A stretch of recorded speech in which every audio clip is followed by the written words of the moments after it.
কি জন্য মাফ হয় না? আল্লাহ রসুলের দরবারে একজন অন্ধ সাহাবী আসলেন। বলেন তো কি সাহাবী? অন্ধ সাহাবী মানে দুই চোখ ভালো নাকি বাবা একটু বলেন? হ্যাঁ, দুই চোখ অন্ধ সাহাবী আল্লাহ রসুলের দরবারে আসলেন।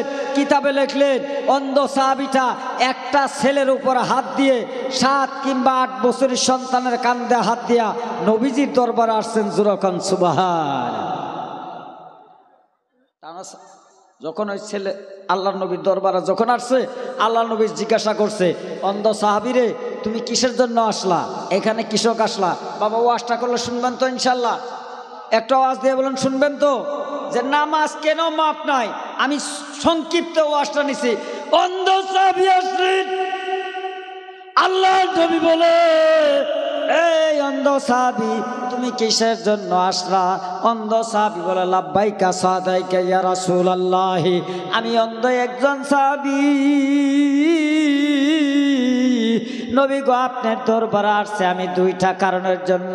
যদি দয়া করে আমাকে পারমিশন দেন তাহলে এই কারণটা আমি আপনার কাছে বলবো। বলে কি বলো বলো?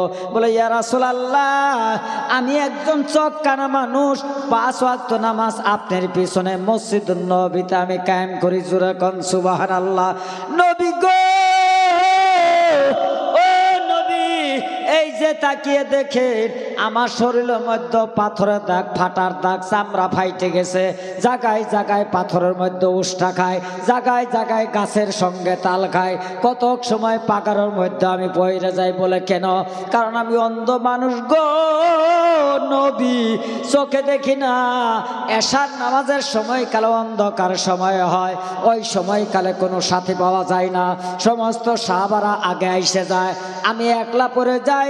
যার জন্য বাড়ির থেকে হামাগুড়া দিয়ে মসজিদে আসতে হঠাৎ করে পাহাড়ের সঙ্গে তাল খায়, আবার পাথরের সঙ্গে তাল খায়, তাল খায় শরীরের চামড়া ফাইটে যায়। তবু আল্লাহর ভয়ে আপনি নবীর মহব্বতে আপনার পিছনে আইসে নামাজ পড়ি।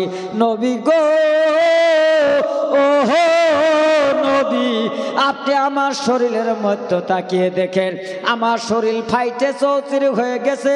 দয়া করে এশারে নামাজটা যদি আমাকে বাড়িতে পড়ার হুকুম দিতেন আমি অন্ধর জন্য বড় ভালো হইতো। কথা বোঝা গেছে তো ভাই? কথা বোঝা যায় না গো? অন্ধ মানুষ, হুজুর লক্ষ্য করে দেখেন শরীরটা আমার ফাইটে গেছে, জায়গা জায়গায় দাগ জখম হয়ে গেছে, যদি এশারের নামাজটা আমাকে বাড়িতে পড়তে দিতেন। ইয়া রাসূলুল্লাহ, আর একটা ওয়াক্ত ফজরের নামাজ। কয় ওয়াক্ত নামাজের আপত্তি করছে?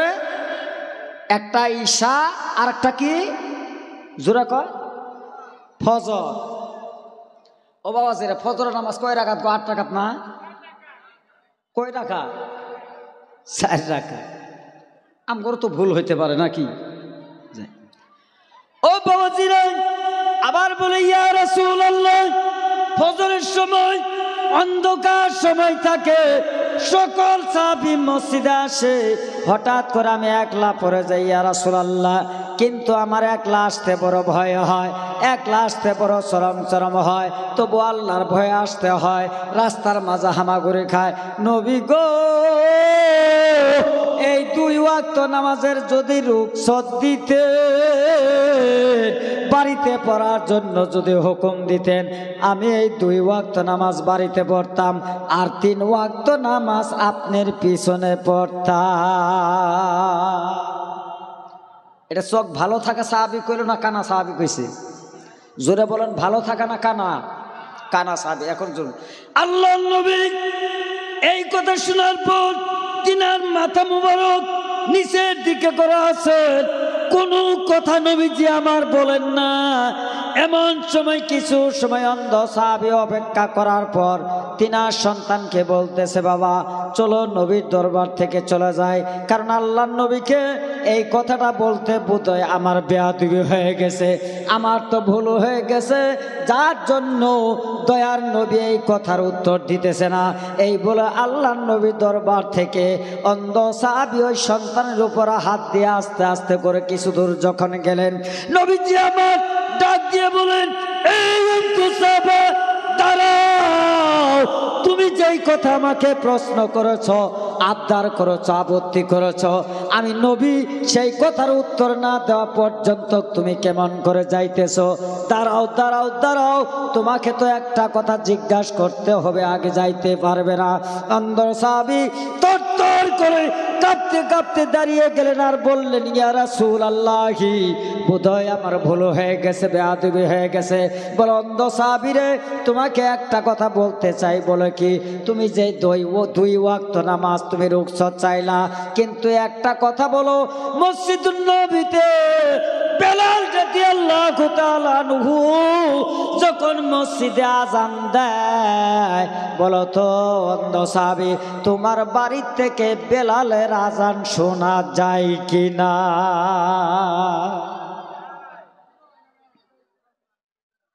কি বললেন? এই অন্ধ সাহাবী, তোমার বাড়ির থেকে বেলালের আজানটা শোনা যায় কিনা? অন্ধ সাহাবী বললেন, ইয়া রাসূলুল্লাহ, স্পষ্ট শোনা যায়। আমার কাছে মনে হয় যেন বেলাল আমার ঘরের কিনারে দাঁড়িয়ে আজান দিতেছে।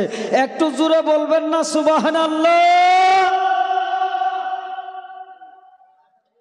আল্লাহর নবী বললেন, এই সাহাবী, তাহলে তোমার বাড়ির থেকে শোনা যায়? বলো আবার বলো, তোমার বাড়ির থেকে কে বিলালের আজান শোনা যায়? বলে, ইয়া রাসূলুল্লাহ, আবার বলো তো শোনা যায় কি? বলো তাহলে আমি নবী ফয়সালা দিলাম, শোনা নাও।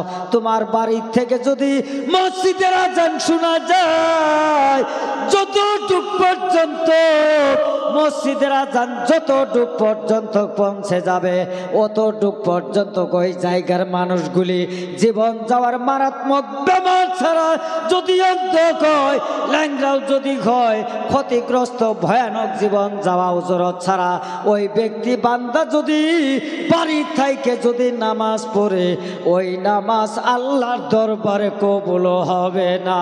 কারণ ওই ব্যক্তির নামাজ মসজিদে আইসে কায়েম করতে হবে। একটু জোরে বলুন না মারহাবা। এই অন্তঃসাবী, এই দুই সময় আর রুখসত দেওয়া গেল না। তোমার যদি কোনো সাথী না থাকে, তোমার সাথে কেউ যদি না আসে, মসজিদুন নবীর সামনে একটা খেজুরের গাছ আছে, তোমার বাড়ির থেকে ওই খেজুরের গাছ পর্যন্ত একটা রশি টানিয়ে নাও।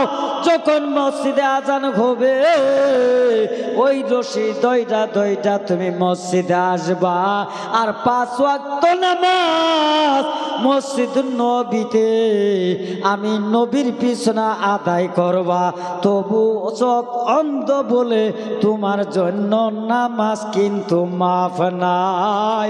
একটু জোরে বলুন সুবহানাল্লাহ।